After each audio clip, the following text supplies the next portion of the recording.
একটি টেলিভিশন টক শোতে আলোচনা করতে গিয়ে এসে যায়। শিরোনামটি বেশ চমকপ্রদ। প্রসঙ্গটা এসেছিল যে আমেরিকার কতিপয় কূটনীতিবিদ সম্প্রতি ডক্টর মোহাম্মদ ইউনূসের সঙ্গে দেখা করেছেন। তাদের মধ্যে কি আলাপ আলোচনা হয়েছে তা নিয়ে নানা রকমের স্পেকুলেশন হচ্ছে। কেউ বলার চেষ্টা করছেন যে ডক্টর মোহাম্মদ ইউনূসকে একটি ইনক্লুসিভ নির্বাচন করার জন্য ডোনাল্ড ট্রাম্প প্রশাসনের পক্ষ থেকে চাপ দেওয়া হচ্ছে। এটা সত্য বা মিথ্যা আমরা বলতে পারবো না। এর কারণ হলো যে ডক্টর মোহাম্মদ ইউনূসের দপ্তর থেকে তার প্রেস সচিব বা অন্য কোনো গুরুত্বপূর্ণ ব্যক্তি এ ব্যাপারে কোনো কথা বলেনি। আমাদের সামাজিক মাধ্যমগুলো এই মুহূর্তে অত্যন্ত শক্তিশালী এবং স্পষ্টতই সামাজিক মাধ্যমে যারা আওয়ামী লীগপন্থী কন্টেন্ট ক্রিয়েটর রয়েছেন তারা ডক্টর মোহাম্মদ ইউনূসের সঙ্গে মার্কিন কূটনীতিবিদদের বৈঠক, তারপর ডক্টর মোহাম্মদ ইউনূসের নিরাপত্তা উপদেষ্টা ডক্টর খলিলুর রহমান তার কাতার ভ্রমণ, দিল্লি ভ্রমণ, আমেরিকা ভ্রমণ নিয়ে নানা রকম ন্যারেটিভ তারা একের পর এক তৈরি করে যাচ্ছেন। তো তাদের বক্তব্য হলো যে আমেরিকা বা ট্রাম্প প্রশাসন মূলত ডক্টর মোহাম্মদ ইউনূসের প্রতি একটা চাপ প্রয়োগ করার জন্য এই একবার খলিল সাহেবকে ডেকে নিচ্ছেন, একবার তার রাষ্ট্রদূতকে পাঠাচ্ছেন, হোয়াট এভার মেবি।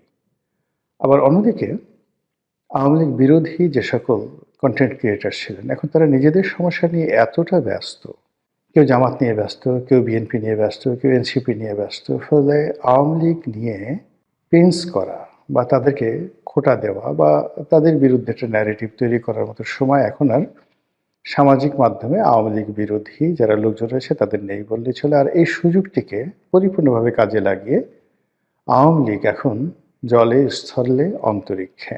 তারা একদিকে ডক্টর মোহাম্মদ ইউনূস, অন্যদিকে জামাতের যারা লোকজন রয়েছেন, অন্যদিকে এনসিপির যারা লোকজন রয়েছেন, এমনকি জুলাই আগস্ট বিপ্লব নিয়েও নানা রকম ন্যারেটিভ তৈরি করে ফেলেছে। ইতিমধ্যে যে ঘটনাগুলো ঘটেছে তা হলো যে জুলাই বিপ্লব, জুলাই আন্দোলনের পক্ষের যে কর্তা ব্যক্তি যারা ছিলেন তাদের বিরাট অংশকে আমরা এখন দেখতে পাচ্ছি না। আপনারা কি গত ১ মাসে জনাব ফরহাদ মাজাহারের কোনো বক্তব্য শুনেছেন?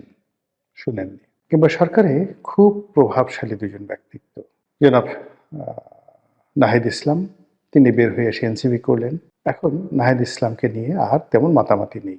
জনাব মাহফুজ, যিনি তথ্যমন্ত্রীর দায়িত্ব ছিলেন বা মন্ত্রণালয়ের দায়িত্ব ছিলেন তিনি, আর আসিফ মাহমুদ সজীব ভুঁইয়া, বাংলাদেশ প্রতিষ্ঠিত হওয়ার পর কোনো একক ব্যক্তি যদি একাধিক মন্ত্রণালয় নিয়ন্ত্রণ করে যাকে বলা হয় প্রভাব প্রতিপত্তির একটা ইতিহাস তৈরি করতে পারে, তো সেই ভদ্রলোক সেই কাজটি করেছেন। এখন তিনিও এই নির্বাচন উপলক্ষে মন্ত্রিপরিষদ থেকে পদত্যাগ করে রীতিমতো একটা বেহাল দশায় পথে ঘাটে ঘুরে বেড়াচ্ছেন।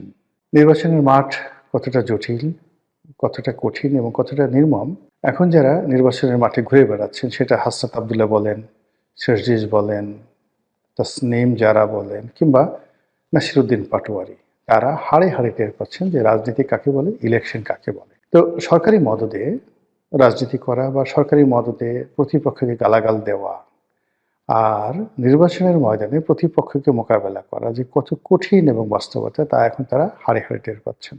তো এই অবস্থায় আওয়ামী লীগকে আক্রমণ করা, শেখ হাসিনাকে খোঁটা দেওয়া বা অন্য কোনো বিষয়, এটা নিয়ে মূলত এই গত ১৭ মাসে যারা ব্যস্ত ছিলেন তাদের এই মুহূর্তে কোনো সময় নেই। বিএনপির অন্তর্দ্বন্দ্ব, কলহ, বিবাদ চূড়ান্ত পর্যায়ে। জনাব তারেক রহমান সাহেব আসছেন, বিরাট একটা আবহ তিনি তৈরি করছেন এবং ক্রমশ তিনি ধীরে ধীরে তিনি যে একজন সাধারণ নাগরিক, সাধারণ ভোটার, সাধারণ এমপি প্রার্থী কিংবা ধরুন বিএনপির চেয়ারপারসন বা চেয়ারম্যান, এই পদের বাইরে তার যে কোনো সুপারম্যানশিপ নেই, তার হাতে কোনো জাদুর বাক্স নেই, কাঠি নেই। এটি ক্রমশ এই মুহূর্তগুলো কেটে যাচ্ছে এবং তিনি খুব সাধারণ একজন মানুষ রূপে সমাজে বিচরণ করছেন এবং তাকে কেন্দ্র করে যে গত কয়েকদিন, ধরুন অলমোস্ট ১০ দিন, তিনি এলেন ডিসেম্বরের ২৫ তারিখে, সেখান থেকে জানুয়ারির ৫ তারিখ পর্যন্ত তাকে কেন্দ্র করে যে ভাইবটি ছিল এটি এখন কমতে কমতে কমতে কমতে মানে একেবারে স্বাভাবিক অবস্থায় চলে আসছেন। এখন তার মধ্যে, জামাতের আমিরের মধ্যে কিংবা এনসিপি নাহিদের মধ্যে আসলে কতটুকু পার্থক্য রয়েছে এটি বোঝা যাবে আরও সপ্তাহখানিক পর। তিনি ইতিমধ্যে ডক্টর মোহাম্মদ ইউনূসের সঙ্গে দেখা করেছেন, তার মায়ের স্মরণ সভা হয়েছে, তো তাকে কেন্দ্র করে নানা রকম তিনি যে একজন মহামানব, অতি ভদ্র মানুষ, তার যে অনেক সুপার কতগুলো কোয়ালিটি রয়েছে ইত্যাদি নানা বিষয় খাওয়ানোর চেষ্টা করা হচ্ছে, ব্র্যান্ডিং করার চেষ্টা করা হচ্ছে অত্যন্ত যাকে বলা হয় ম্যাথমেটিক্যালি। কিন্তু এগুলো ২৪ ঘন্টার বেশি মানুষকে আকর্ষণ করে না। মানুষ তার চিরাচরিত সমস্যার মধ্যেই থাকতে চায়। তো এইরকম যে বহুমুখী সমীকরণ, বহুমুখী যাকে বলা হয় ধ্যান ধারণা, চিন্তা চেতনা, সন্দেহ, অবিশ্বাস, তারপরে নানা রকম আশা আকাঙ্ক্ষা, স্বপ্ন সবকিছুর মধ্যে মানুষ যে নিজেদের আশা খুঁজে, ঠিকানা খুঁজে ঠিক নাটোরের বনলতা সেনের মতো। যেগুলো অসম্ভব, হবে না। যেগুলো কোনো বাস্তব ভিত্তি নেই কিন্তু শুনতে ভীষণ রকম মজা লাগে। কল্পনা করতে ভীষণ রকম তৃপ্তিবোধ হয়। এই বিষয়গুলোর দিকে মানুষের আকাঙ্ক্ষা বেশি এবং সেইগুলো নিয়ে সামাজিক মাধ্যমে তোলপাড় হয়। আর তারই ধারাবাহিকতায় ডক্টর মোহাম্মদ ইউনূসের সঙ্গে এই যে আমেরিকান যারা রাষ্ট্র দূত বা আমেরিকার যারা রাষ্ট্রীয় প্রতিনিধি এলেন, তারা এসে তাকে যেটা বললেন, কি বলেছেন আমরা জানি না। তার প্রেক্ষিতে হঠাৎ করে আজব একটা বিষয় এলো। ডক্টর মোহাম্মদ ইউনূস বললেন যে, আওয়ামী লীগ তাদের সঙ্গে রিকনসিলিয়েশন হতে পারে যদি তারা সরি বলে, দুঃখ প্রকাশ করে। আর এই যে আওয়ামী লীগের সঙ্গে রিকনসিলিয়েশন বা আওয়ামী লীগের সরি বলা, দুঃখ প্রকাশ করা, অপরাধ স্বীকার করা, এই বিষয়গুলো নিয়ে নানা সময় ডক্টর মোহাম্মদ ইউনূসের যে প্রেস সচিব আছে তিনি বিভিন্ন রকম কটূক্তি করেছেন। তো এই বিষয়গুলো নিয়ে যখন আলোচনা হচ্ছিল একটা টেলিভিশন টক শোতে, তখন উপস্থাপিকার জবাব দিতে গিয়ে আমি এখানে হঠাৎ করে বলেছিলাম যে আওয়ামী লীগের যে ইগোবোধ, তারা ইঁদুরের বিষ খেয়ে মারা যাবে, আত্মহত্যা করবে, ২০ তলা বিল্ডিং থেকে ঝাঁপিয়ে পড়বে, কিন্তু কোনো অবস্থাতেই তারা ডক্টর মোহাম্মদ ইউনূসের কাছে আত্মসমর্পণ করবে না, সরি বলবে না। এটা তাদের একটা ইগো। তো এই বক্তব্যটি অনেকটা ভাইরাল হয়ে যাওয়ার পরে আমার কাছে মনে হলো যে এই বিষয়টি নিয়ে আরেকটু বিস্তারিত আলোচনা করা দরকার। আমাদের দেশের যে রাজনীতি, সেই রাজনীতির মধ্যে প্রতিহিংসা একটা বিরাট ফ্যাক্টর।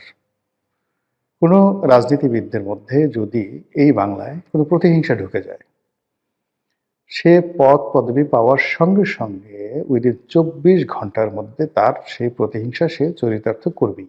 এর বাইরে অন্য কিছু থাকতে পারে অন্য জাতির ইতিহাসে, কিন্তু বাঙালি জাতির ইতিহাসে সেটা নেই।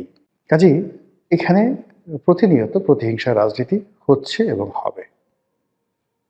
২ নম্বর হলো যে যখন কোনো একটা মানুষ রাষ্ট্র ক্ষমতায় বসে, মানে যদি ইভেন ২৪ ঘন্টার জন্য আপনি কাউকে কোনো পদ পদবিতে বসিয়ে দেন, ওর মধ্যে একটা অহমিকা চলে আসে।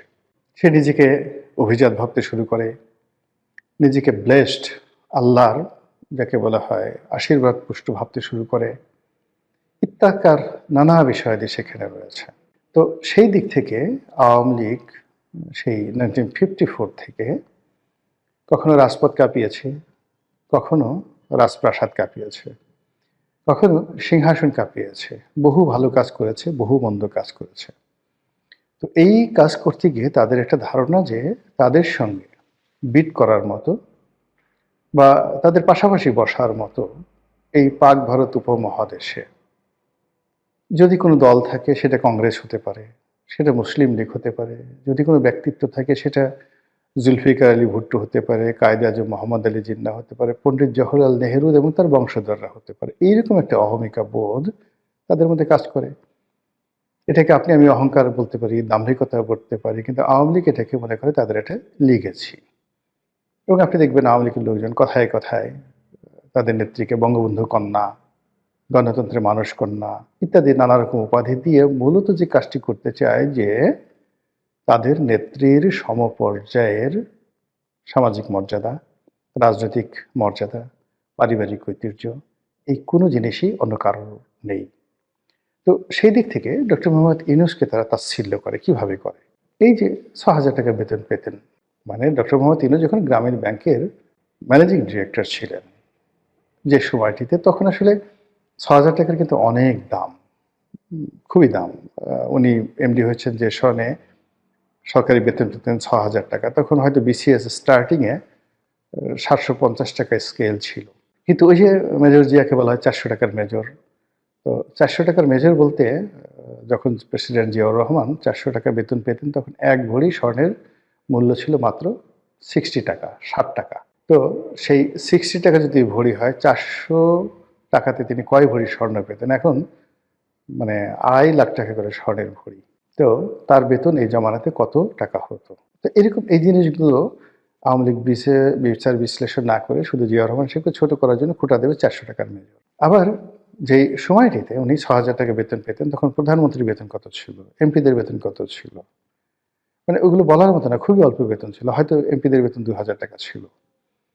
কিন্তু ওই যে বলার যে ৬,০০০ টাকার একজন মানুষ এই কাজগুলো করেছেন, এত টাকা আসলো কোত্থেকে? হাজার, হাজার কোটি টাকা এত শিল্প কলকারখানা কোথায় পেলেন? এগুলো নিয়ে আওয়ামী লীগ ব্যঙ্গ করে।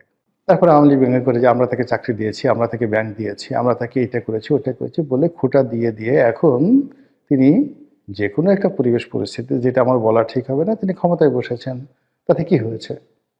আমরা গলায় দড়ি দিয়ে মরবো, বিষ খেয়ে মরবো। কিন্তু এই লোকের কাছে ৬,০০০ টাকা যার বেতন তার কাছে গিয়ে আমাদের under the reconciliation rules and regulation আমাদেরকে সরি বলতে হবে, হাত জোড় করে ক্ষমা চাইতে হবে। এটা সম্ভব নয়। এই গেল একটা। অন্য আরেকটা পক্ষে তারা বলার চেষ্টা করছে যে এখানে রিকনসিলিয়েশন আসছে কেন? রিকনসিলিয়েশন আসে যখন এটি ব্যক্তির অপরাধ থাকে। সে তার অপরাধ স্বীকার করে। কিন্তু যখন গ্রুপ অফ গ্যাং থাকে, একটা দল, একটা রাষ্ট্র, একটা সরকার কম্বাইন্ডলি অপরাধ করে, অপরাধ সংগঠিত করে, তখন সেখানে আসলে ফৌজদারি দণ্ডবিধি অনুযায়ী তাদেরকে কালেকটিভ ওয়েতে বিচার করা ছাড়া কোনো ওয়ে থাকে না। এখানে জেনারেল মার্সির কোনো বিষয় থাকে না। তো আওয়ামী লীগ তার সরকার থাকা অবস্থায় যে অন্যায়গুলো করেছে, দুর্নীতিগুলো করেছে, সেগুলো বিচার চলছে। আমাদের সাধারণ কোর্টে বিচার চলছে, আইসিটিতে বিচার চলছে, আরও বিচার হবে। এগুলো তো হচ্ছে। এখানে সরি বললে কি আমাদের সেই বিচার বন্ধ করে দেবে? তারা যদি এখন ভুল স্বীকার করে যে আমরা ভুল করেছি, তাহলে কি এই বিচার বন্ধ হয়ে যাবে? তাদেরকে জেলখানা থেকে ছেড়ে দেওয়া হবে? প্রশ্নই আসে না। ফলে বিষয়টা হলো এরকম যে বিচারের কাজ চলতে থাকুক, বিচার হতে থাকুক, যারা অপরাধী তারা শাস্তি পাক, আর যারা অপরাধ করেনি তারা মুক্ত থাকুক এবং তারা রাজনীতি করুক। এবং এই যে রাজনীতি, এটাকে আপনি কোনো সংজ্ঞার মধ্যে ফেলবেন না। এটা যেকোনো রাজনীতিবিদ, যেকোনো জনগণ, যেকোনো মানুষ, স্বাধীন দেশের নাগরিক, তার একটি মৌলিক অধিকার। তো সেই মৌলিক অধিকারের জন্য আমাকে কেন রিকনসিলিয়েশনে যেতে হবে? ডক্টর মোহাম্মদ ইউনূসের কাছে মাপ চাইতে হবে? এই কথাগুলো নিয়ে আওয়ামী লীগের লোকজন বিতর্ক করছে। আর এরই প্রেক্ষিতে আমি ওই যে শব্দটি যে তারা বিষ খেয়ে মরবে, ইঁদুরের বিষ খেয়ে মরবে, কিন্তু তারা মাপ চাইবে না।